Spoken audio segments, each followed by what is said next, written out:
when you look at any kind of technological advancement, we've always had bad actors that have come in Always. and tried to manipulate things. Our public schools are adopting it and things like that. That's one of the big concerns is that, everybody is, how do you tell if something's AI created? How do you keep our kids from using AI to, write their papers and things like that? Just like we didn't shut down the internet or the emails or anything like that, or cell phones when people started putting out scam calls and all that kind of stuff.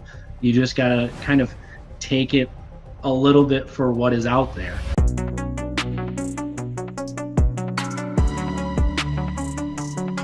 Hi, and welcome to the 91 Day AI Podcast. I'm your host, Jonathan Mast, and I am thrilled to have with me today Warren from Allegan County, Michigan.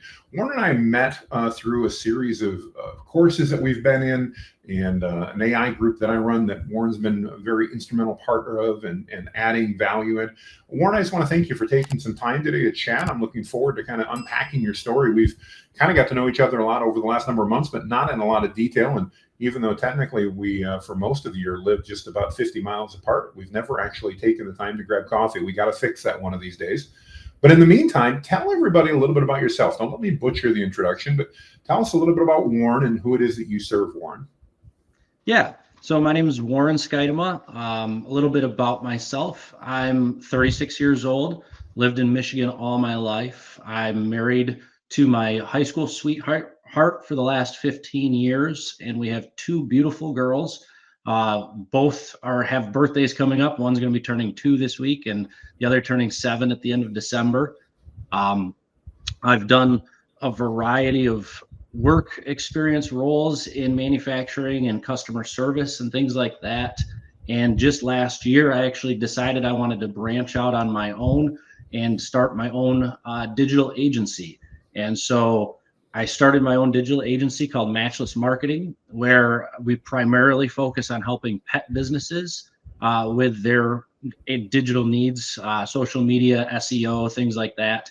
But as I've been diving into the world of digital marketing, I've been learning a lot about AI. And so over the last year plus, really been diving into AI, hearing from coworkers, things like that, all over the news, the concerns about AI taking over everything. AI is taking jobs and doing things like that. We saw at the beginning of the year where, lots of companies started to do layoffs and things like that. And it was a whole AI concern and stuff like that. And so I've, over the last year, really been diving into AI, its capabilities, how it can actually help enhance lives, make things more efficient, and things like that. So I've always been about making things more efficient. And so I think AI is just one of those tools that can be used to make things more capable, in all kinds of ways. So it's just one of those that I've been diving into and learning about, and I'm just excited to really see what AI can be doing over the next couple of years, really. And what I've seen in just the last 12 months is really kind of astounding. Oh, I absolutely agree with you. I'm a nut when it comes to the AI stuff, and I love talking about that and going through it. Talk to us a little bit from your perspective, having just relatively recently got into the digital marketing world as far as starting your own agency and heading on your own. Where do you see that AI makes sense for that business owner that's listening today, or that business leader that may be in charge of a department or whatever, and saying, Warren, Jonathan keeps telling me that this AI stuff makes tons of sense and I need to do it, and yet I'm just not quite sure. Maybe I don't know where to start. How would you address them, and how might you recommend that they get started with AI, especially as we look, we're recording this in November. We're going to probably go live in December. It's going to be 2025 here, just literally in a couple of weeks. What should we be looking at as part of our New Year's resolutions for the things we should be doing as we head into 2025 with AI? Any advice for that business owner who's just getting started? Yeah. With AI, there's a lot that is being done these days. Especially, Chat GPT is the big one. It's kind of become the Google of AI. It's being thrown around like that. but there's a whole lot of other tools that could be used for content creation, for different things like that, for coming up with business plans. You can go to ChatGPT, Claude, Perplexity, any of those kinds of big tools. And as long as you give it the right kind of information and the right kind of background, you can actually use it to help speed up a lot of processes, to point you in the right direction, to guide you in things that you're posting. You can use it for analytical purposes. You can start to really get into things a lot faster than what was done before. You don't have to necessarily set it and wait for a long period of time to really test out an A and B kind of method. You can really see it within just a couple of days and a couple of weeks. So it's something that speeds up that process alone for a business owner. Another thing too that a business owner should really be focusing on is creating their own style and brand and things like that, and speaking to Claude or Perplexity and creating those tones and those styles so that they can really go into it and make it sound like them. Because that's a big thing is, the AI spits out a lot of stuff, but it sounds very robotic and very canned responses and things like that. So if they don't know the right way to talk to it and their audience, it's just going to come out sounding like the same generic stuff. And then it's easily seen. And it's something where I know a lot of business owners will be, I don't have a lot of time to do this. So they just go fire it off and get a quick response and then put it out there without really vetting it or making sure that it's going to speak to their audience in the right way. So that's one of those things that a business owner should be doing as 2025 rolls in, is looking into, generative AI in order to help with those kinds of processes and with their content creation. Yeah, no, I think that's really good advice. And you hit on so many key things there that I think are really important. And that's that, probably more than anything else, it's understanding in my mind, Warren, that AI is a tool that amplifies skill and experience. And if we ask it the right questions, kind of like a coworker when we're working with a coworker, if we give it relevant context, we ask it the right question, we're likely going to get a really good response back out of it. It's when we get in a hurry and we go, okay, it's AI, it's going to understand what I want to do. And therefore, we say something like, write me a press release. And then we don't give it any more information, that we get back a very underwhelming response. Or maybe we're looking at updating our website and we want to update our about page. And, we say, okay, write me a new version of my about page, but we don't tell it anything about our company. We don't tell it anything about us. We don't talk about our target audience.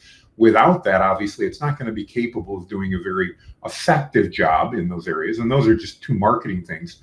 There's obviously, being marketers, that's stuff you and I are interested in, but there's a lot of non-marketing areas that AI fits in as well. As you, I guess, let's take a look at your story. As you started getting into AI, where have you seen AI adding the most value to you as a business owner, and as specifically as a digital marketing agency owner? Where have you seen some of the major values coming in and benefits? I've used it a lot, for scheduling and things like that, for keeping my own schedule more in track with what I need to do. There's been a lot of times where I've gone into a week not necessarily knowing what I need to do for the week for my goals, but I've gone in and started off with a conversation, said, okay, here's what I want to accomplish by the end of the week, and here's how many hours a day I have to put aside. And so it will guide me in those kinds of things and really help with that kind of stuff to keep me on track. I've used a couple different tools throughout the last year with scheduling. I've tried Motion, and I've tried, I use Google Calendar pretty religiously because it integrates with so many things pretty seamlessly. Oh, absolutely. So it's one of those that I use that all the time. Motion has been one that I used, but it wasn't able to integrate with my current employer's schedule. So it was one that I was constantly fighting with, hey, here's my 9 to 5 schedule that I have to stick to. And it was trying to squeeze things in. So I didn't find that to be as useful, but I might go back to it after improvements and stuff. One that my family uses for business purposes and for our own family purposes. It's called Mango Display, and that's one that we've purchased a year subscription to, and it links up with my Google Calendar, my wife's Google Calendar. We're able to put in other personal things like, as much as we need, and then we actually display it in our kitchen on a small TV every morning. In the morning, it just pops up with a calendar, just like you'd see at work or something like that. And then it shows us our schedule. We're able to put in countdowns and gifts of, things. Oh, wow. So the calendar's fun and interactive and stuff, so the kids can see it and actually understand what's going on. And it's really helped us with when I have meetings or something, I can really put those in there, and then my wife can see it right on the TV. Oh, he's got a meeting going on, so I've got to be quiet, or we got to go do something. And so it's really helpful for those kinds of things. Well, that's very cool. I'm not familiar with that one, but I love how you've integrated that into not only your business, but also into your family and everything else. And I think that's one of the really cool things about AI is it gives us that ability to really customize how it's helping us based upon what's important to us, our families, our work, and all that type of stuff. I think that's super cool. I know we run into the same things working from home. My son does virtual high school. My wife and I both work from home, and looking at each other's calendar to figure out who's on a Zoom call at the right time and whether it's a good time to interrupt is sometimes easier said than done. And I love how you're using something to kind of manage all that and pull that together. So as we take a look at 2025, I know, Warren, my crystal ball's a little bit cracked and cloudy, but I've definitely got some thoughts about 2025. What do you see, if you were to take a guess, where do you see things changing the most, or what advances do you think we're going to see in AI that'll have the most benefit to business as we head into 2025? Any thoughts on that at all? Yeah, I think, 2025 is going to bring a lot in terms of content when it comes to both video creation, comes to your regular, just what is put out there. Just because of the way that things are being able to act and interact more closely together now. So you're able to get things where you would put in and get your content for a blog or a newsletter or whatever, and now you can repurpose it in so many ways so much faster. And then with video creation tools, there's a lot that has been done where now you can put in images, and within a couple seconds it generates a moving picture and things. And in the last year, I've seen, obviously the hands and things like that get a little wonky when they start to move. But those kinds of things and the advancements in the next year will be, I think, worked out a lot. I've dove in a little bit with some HeyGen, Big View, things like that, with sending in my own AI avatar and making videos with that. And in the improvements they've made in just a couple months that I've been following and going along with it has just been astronomical with what I would have expected. And so now I just, within another 12 months, just can't really imagine how far it'll go. Yeah, it's kind of amazing, when we think back to the beginning of 2024 and what we were doing then, as far as especially on the image and the video side, what we could do and what we can do now. I think you saw some of the training I just put out on the new Flux model and how you can actually train it with images of yourself or images of a product or images of somebody else, doesn't matter, and then have it recreate images that look very similar, if not almost exact. And anytime we're doing that, I think probably it's worth cautioning people that not every image that gets created is perfect. I've probably created 300 images of me that were trained in that model, and I've probably used 20 of them, because 280 of them, the beard was wrong, the eyes were wrong, the face was wrong, the body was wrong. Not totally wrong, but wrong enough it was very clearly not me. A couple of them I thought maybe look a little bit younger and better, and it's like, wow, that's tempting, but no, that's still probably not me, because I weigh a little more than that and I look a little bit older than that.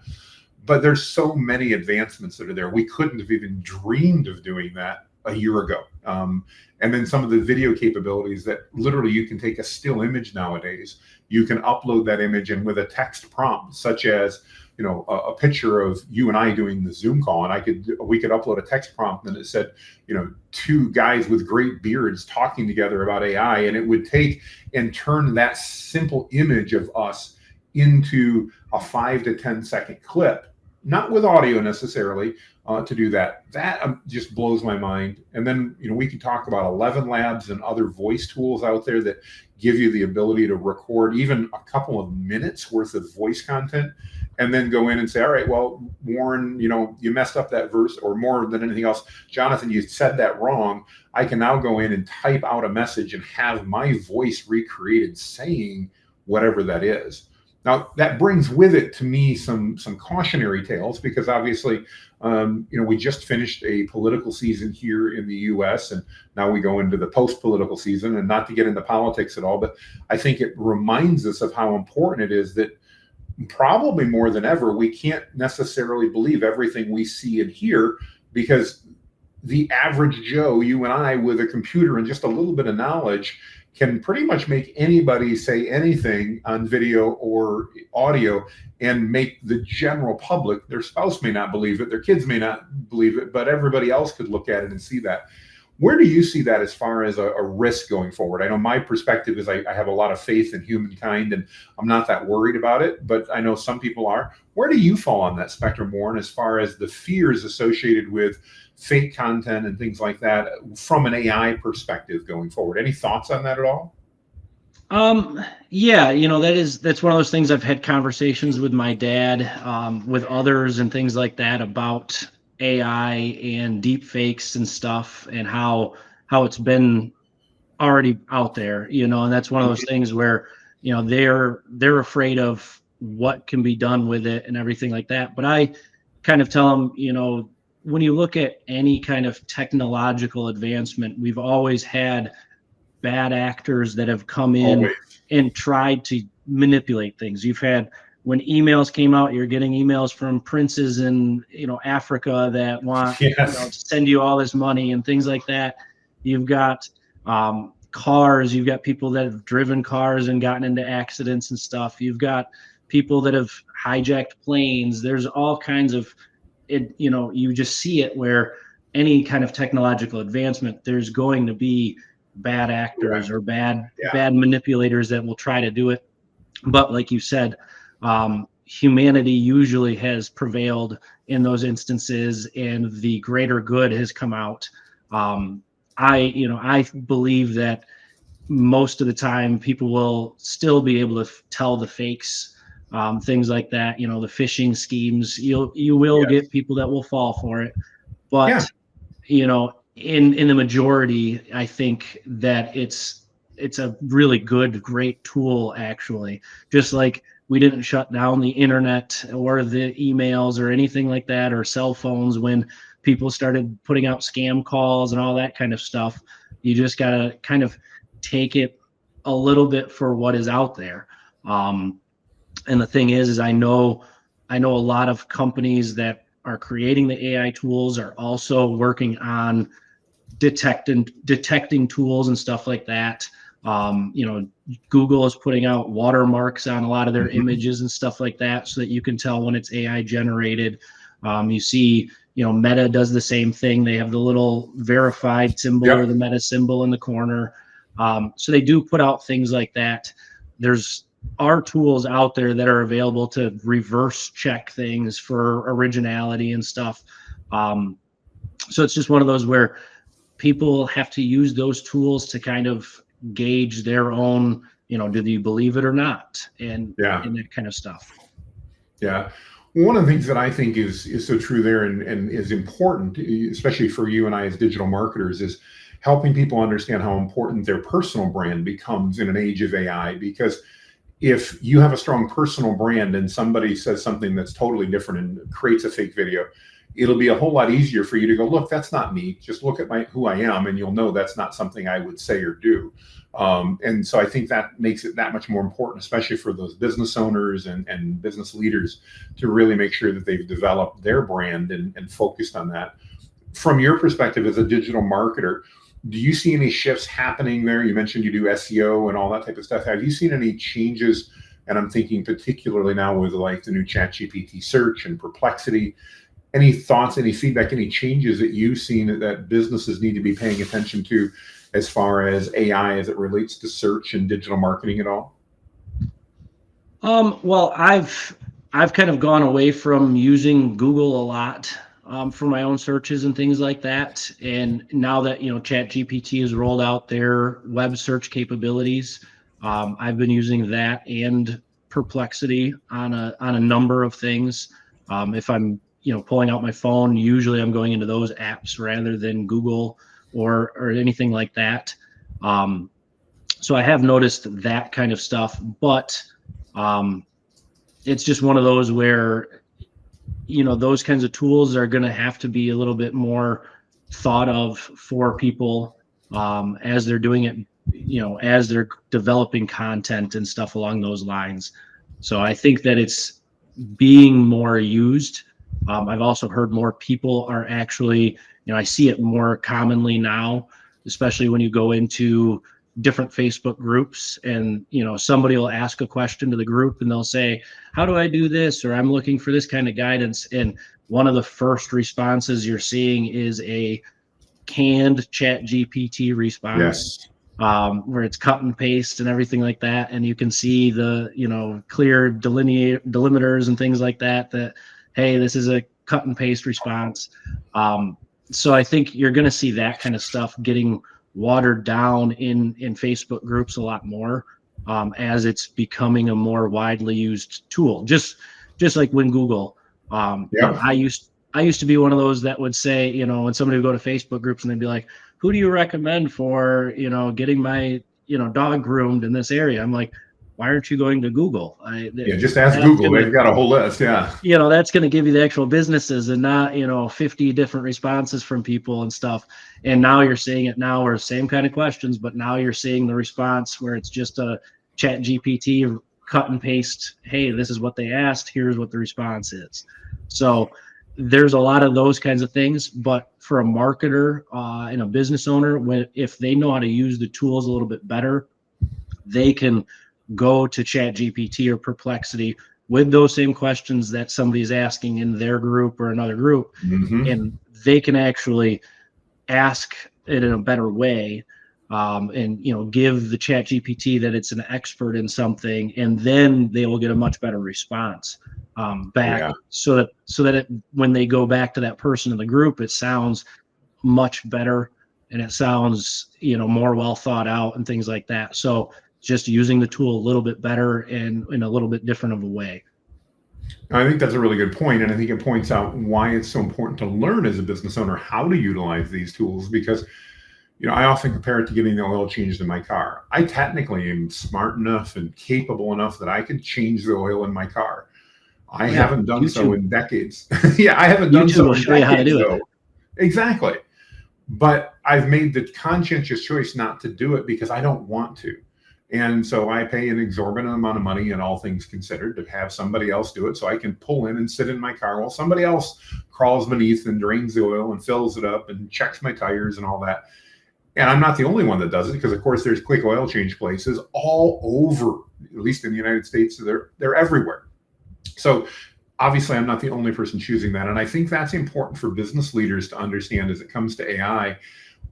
Even as we proceed through, there's going to be plenty of people that choose not to use the tools. And by learning to use those tools as a business leader, they can really up their status and their credibility by learning how to use them well.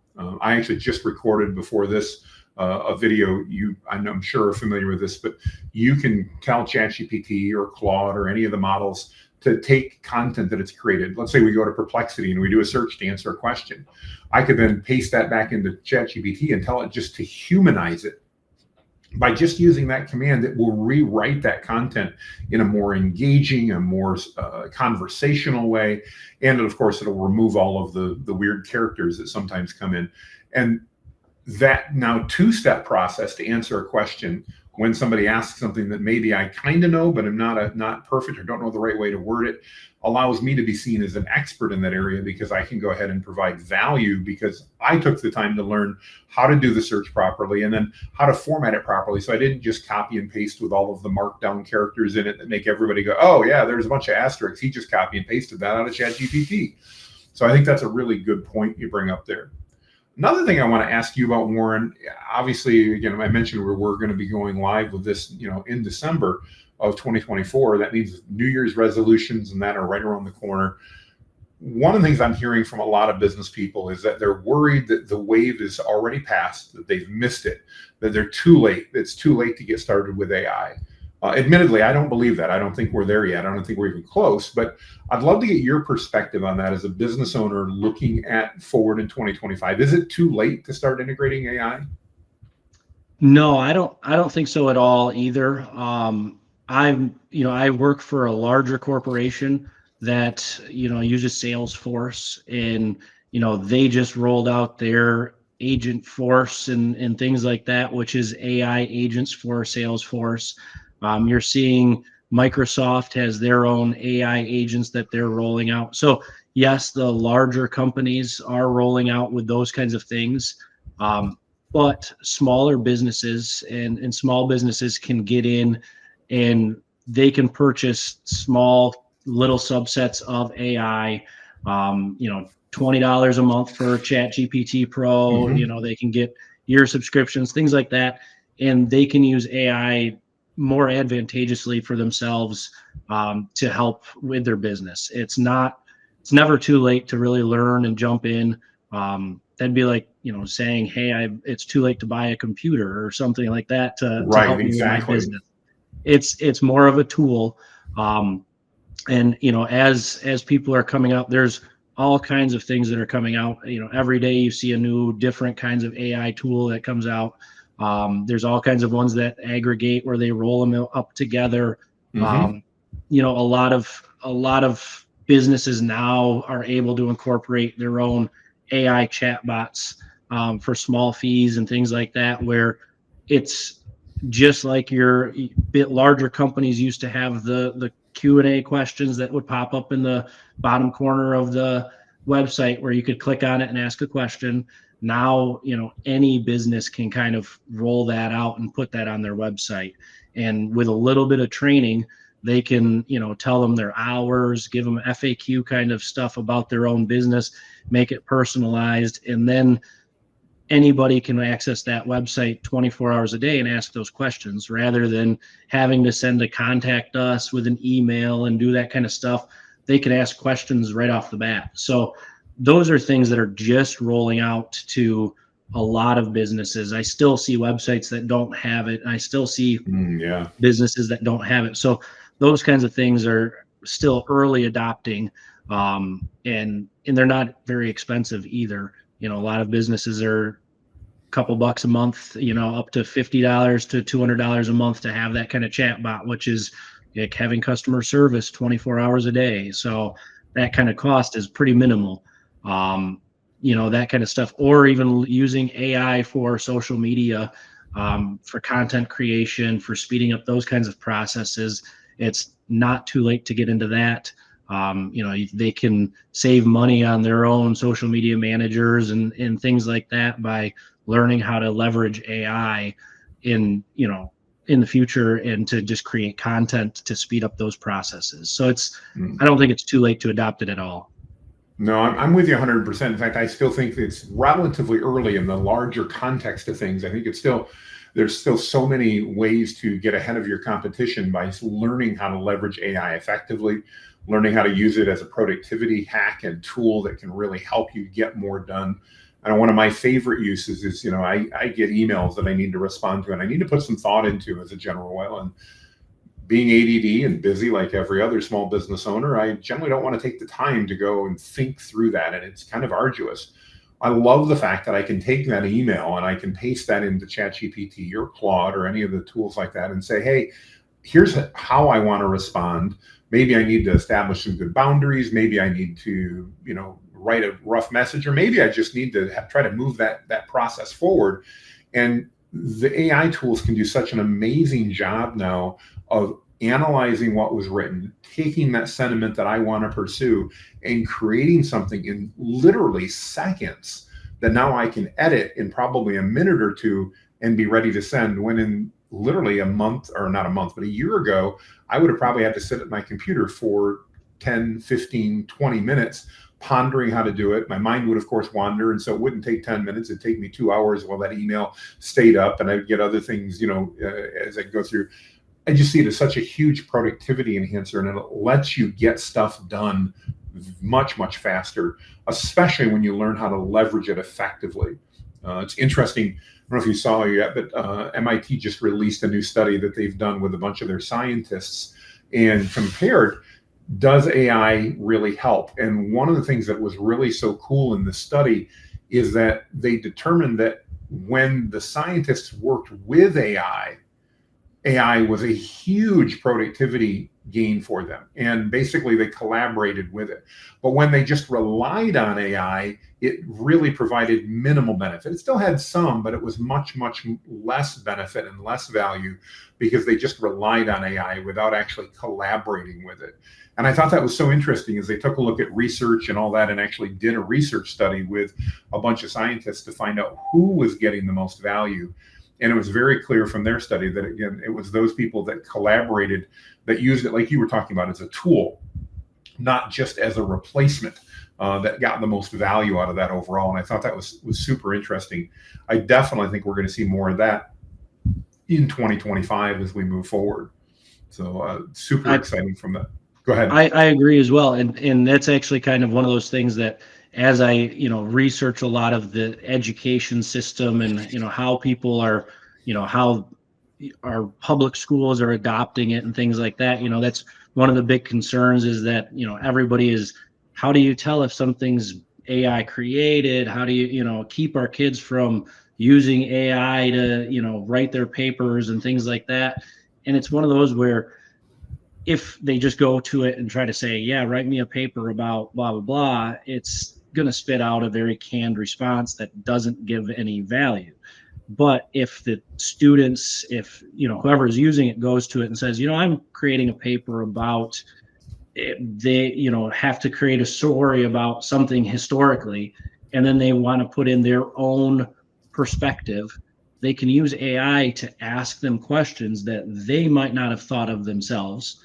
And then it will actually help create those responses. And, I grew up where we didn't have AI to do all that kind of stuff. So our creative writing classes were, taking a pen and paper and actually creatively writing. And I know I would take ideas from books that I would read, the Goosebump books or the Animorph books or different series like that. And then I would take what they did and kind of manipulate it into my own story and change it to that creative thing. But now I could go to ChatGPT and have it interview me and ask questions about the story that I want or the world that I want to create. And it would ask me those questions, create an outline, create the characters, do all that, and then create a great story that I thought of, but I might not have been able to actually do myself and come up with the words for it myself. So those kinds of things I think will help with creative processes so much. Just like you said, with the scientists and collaborating, there's so much that if you use it as an assistant or as a tool like that, it can help so many things exponentially become better. It can put those same stories, it can put it in the right structure for content and the right structure for grammar and the flow and everything like that, rather than feeling like a jumbled mess and not coming out the way that you want it to. So no, I think, you bring up an interesting point there, Warren, and it's something that I've had a lot of discussions about, and that's, are you cheating when you use AI? And I'll be very candid, I don't think you are. It reminds me of high school, as you pointed out. I took a creative writing class, and at the time I was a huge fan of Stephen King novels, and I read pretty much everything he wrote in high school. And I remember at the time when I was doing some of my writing, and it absolutely, the books of Stephen King that I was reading influenced the way that I was writing. And I, not necessarily conscientiously, but I developed a tone and style that reflected that, so much so that my teacher even said, wow, I know you're a Stephen King fan, and I can see the styles and the things that he does coming through in your writing. But I didn't get marked down for that. In fact, I got accolades for that because I was learning from someone and I was using that. It also reminds me of, while I've never been an art student, I know a couple people that have and have talked to some of the universities, and most art programs, when you just start with them, they actually have you start by copying art that's been done by some of the masters and literally trying to make and mimic that, because in the process of doing so, you're going to learn their style, you're going to learn things, and then you're going to develop that to be your own. And in my mind, that's really what AI is doing in so many of these cases. Yes, it's looking, if I'm creating art, I can create art in the style of Van Gogh, and it may look similar to that. But yet I can go to any artist who studied Van Gogh and tell them to paint something that's in the style of, and they can do that, and that's perfectly fine. But then some people get obviously really, I won't say the word I want to say, but they get really tweaked, I guess, when they go, yeah, but it's just stealing. It's like, no, it's being influenced by that. In the same way that I was influenced by Stephen King, that you've talked about in your creative writing classes, you were influenced by the things you read. I think that makes just a huge difference, and it's a different way of looking at it. I could go on and on about education, but we don't have enough time in this podcast to do that. I think, and I'll leave it at this, I'll let you comment. I think our education system needs to focus on teaching our students how to effectively and responsibly use AI, as opposed to holding up the, it's evil and we shouldn't use it. And because the reality is, this is a wave they can't stop. So right. I think they need to, it would be like trying to say, I'm not going to teach our students how to drive a car because I want to be Amish and I don't want to drive a car, and I'm not going to teach them how to do it. We're just going to ignore it. Well, guess what? Those students are going to go learn how to do it anyway, because it's something they want to do, and we can't get away from that. So I think that's an area in general I'd love to see educators in 2025 embrace. And it's been interesting. I've talked to a lot of educators this year in 2024, and I find that many of the educators themselves are not opposed to AI. It's often the institution itself that's opposed to it, that's driving that, that's going, no, we cannot do this, as opposed to the individual professors and teachers themselves, who in my experience, I'd say probably 70 to 80% of are not opposed to AI. So I think that'll be an area also that we'll see some changes in 2025. At least I hope so as we move forward. Yeah, I agree. That was one of those things where, when I was growing up, it was, Facebook, MySpace, all that social media was just kind of coming out. I graduated in 2006 from high school. So it was one where I was taking some online classes while I was in high school. And then when I did my associate's degree, that was all online. So it was, I was kind of going through a lot of those changes that were being developed for that kind of stuff. But I also remember high schooler teachers that were saying, oh, you're never going to have a calculator with you all the time, so you need to learn how to do this math, longhand. And, what's this? My cell phone now has a scientific calculator on it that can do calculus for me. So there's those kinds of things where they, same thing. The smartphone now that's in my pocket is better than any encyclopedia book series that my parents. I remember when my parents used to have the whole encyclopedia set along the wall, and that's how I write my papers. You'd have to research that way. But now you've got in your phone, in your hand, you can just Google anything. You can Perplexity, ask any of those kinds of sources and get reliable cited sources, things like that. So like you said, I think education system should try to go along with it and learn how to actually teach students the right way to use AI, the right way to research, and the right way to actually get it to write for them, so that it's not writing the entire paper for them or anything like that, but it's actually using their own perspectives and their own inputs and stuff like that to create the content that they want to write. Obviously it's a little different if they're doing history type papers and things like that, but having that kind of capability with the research is right there is just so much faster than what it used to be. And yes, I think the education system should try to develop and go along with it, because it's not going away. Just like the internet, where people are using the internet to search all the stuff that they used to want to search and find it, and, and write the papers.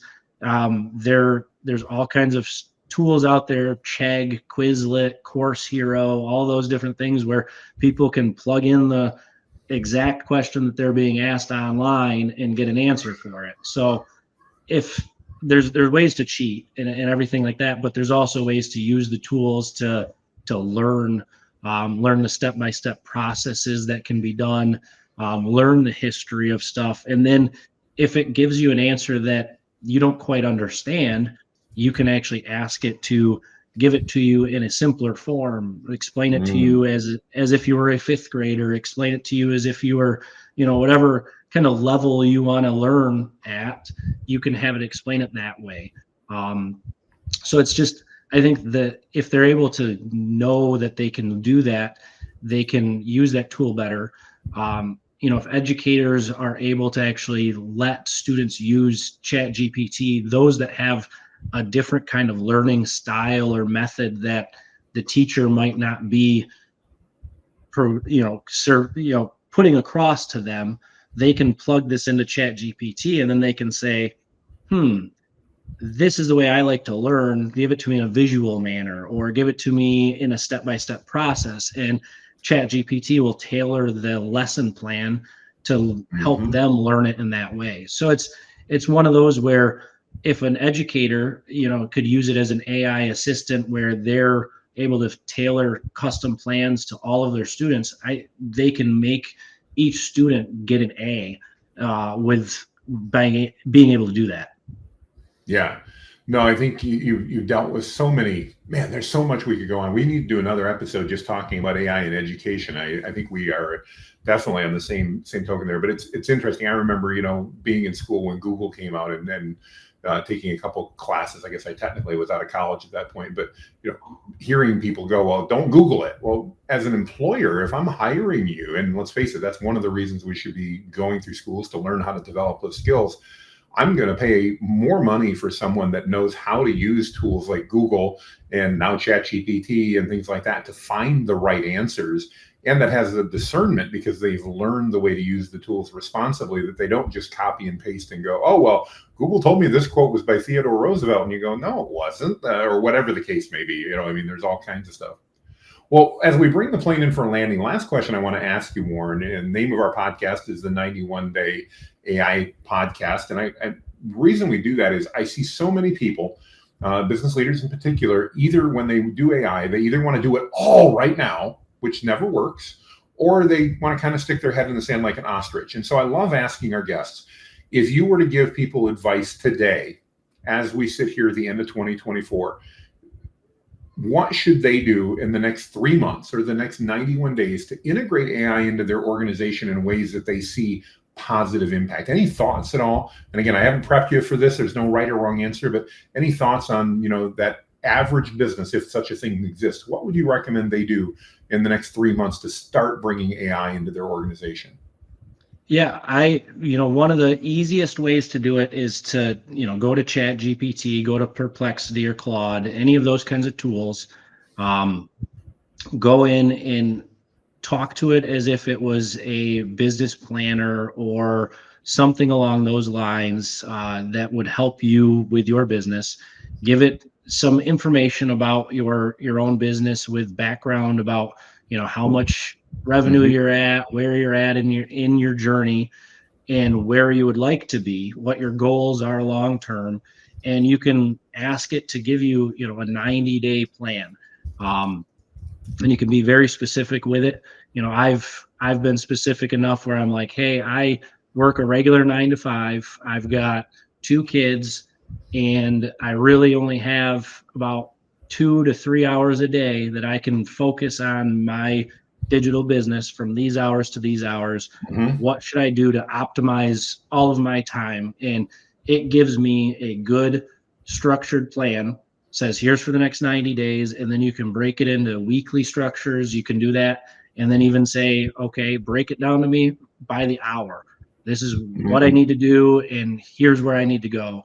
And it'll say, okay, you need to do outreach for this long, from this time to this time. You need to do, preparation and research from this time to this time. It can tell you exactly what you need to do. And then if you're even further along in your journey, you can say, okay, now that I've got this step-by-step process, I need to actually implement this step. And then you can actually guide it to give you what process you need to do for that. that's just the simple way to do it. There's a lot of ways now where you can actually start to use Chat GPT to write code for you.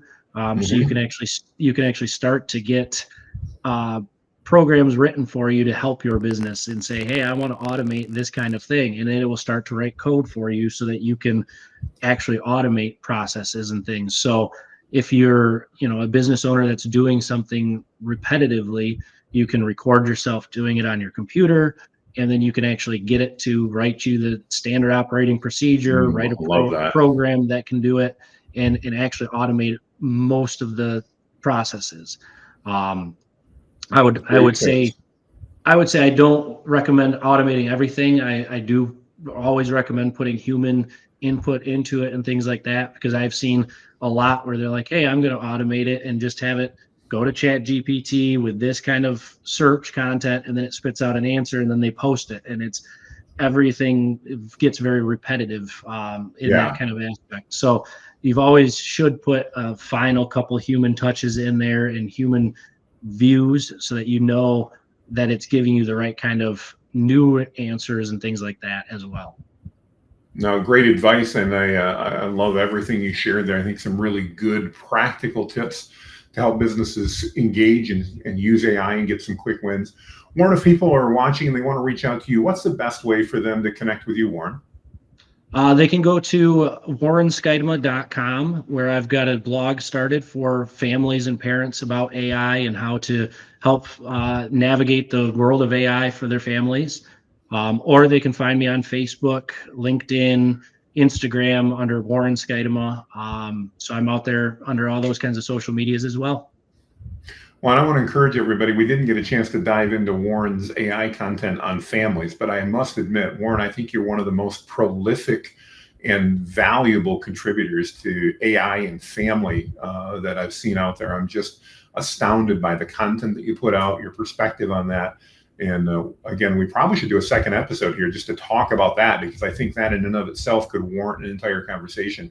But I really want to encourage everybody, check Warren's stuff out, especially about, again, integrating AI in with your family. Warren's got some great resources out there and has some great perspectives. Warren, I know you've got a lot going on, and I want to thank you. Go ahead. One quick thing. I do have a group on Facebook. I do have a group on Facebook called AI Powered Super Parents. Cool. So that's another one. It's AI-powered super parents. And that's one that I put all kinds of stuff out there with custom GPTs to help families with meal planning, with education kinds of things, with family traditions, with emotion type support. I've got a couple custom GPTs I've made. So I do that, and I do other blog shares and stuff like that in the group as well. Great tip. Great. And thank you for that. That's great. And again, I really, whether it's on the digital marketing side, on the AI side for family stuff or whatever, reach out, connect with Warren. He's proven to be just an amazing fellow with some tremendous insights. Warren, as I was saying, thank you for your time. I know you've got a lot going on. I appreciate you taking some time to chat with us today. Look forward to seeing you online in some of our further conquests coming down the road as we look at other ways to learn more stuff about AI. Appreciate you so much. And for everybody that's watching us, I want to thank you for joining us today, listening in. We would certainly love it if you would subscribe to the podcast, and we'd appreciate those thumbs ups as well. If you've got perspectives and things you'd like us to cover, please let us know. We'd love to hear from you guys as well. And with that, make it a great day, and we'll see you on the other side.